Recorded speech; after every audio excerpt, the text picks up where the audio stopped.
Hi, welcome to the Gamesplainer. I'm Jeff the Gamesplainer, and today I'm gamesplaining Quacks of Quedlinburg. So it's been a year since I did my original review of Quacks of Quedlinburg. Do I still like it? Have I even played it? I'm glad you asked. I have managed to get this to the table once. I don't know why it hasn't managed to get there more often than that. It's a really good game.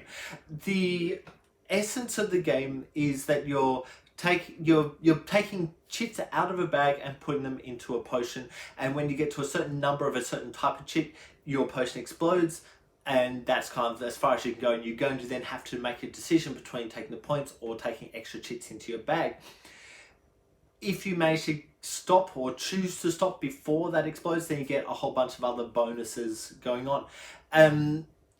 It's a really good game. It's a fun game. In the box, there's different types of chit, and each of the cards or tiles that have a description of that chit can be flipped over, and so that changes what the chit will do. I haven't actually played with any of that other stuff. I've only played with the base, use this stuff as a starting point, simply because it hasn't come back to the table, or more importantly, it has come back to the table with people who have played before.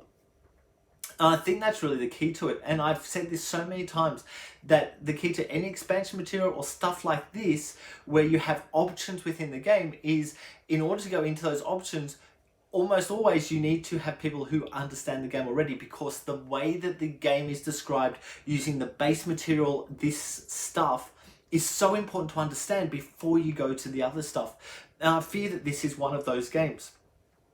Now, since I did my original review, there have been one or two expansions on this game. I haven't got them, so I don't know what's in them. I can only assume it's some other types of chit or some other different things that can happen when you pull things from the bag.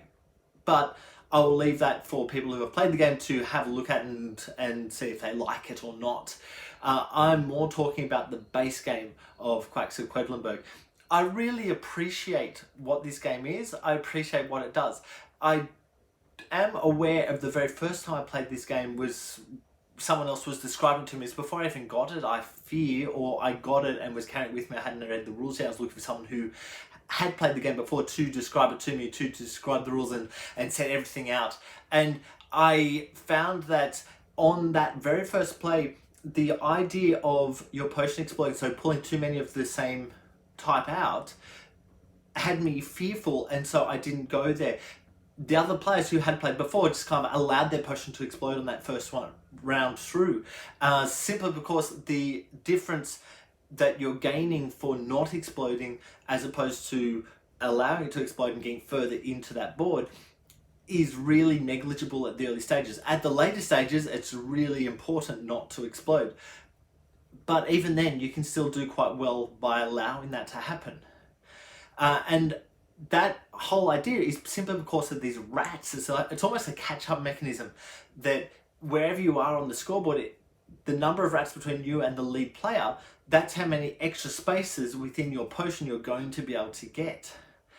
And that really rubbed me the wrong way. On future plays, I enjoyed it. I really enjoyed it, because I understood what I was doing.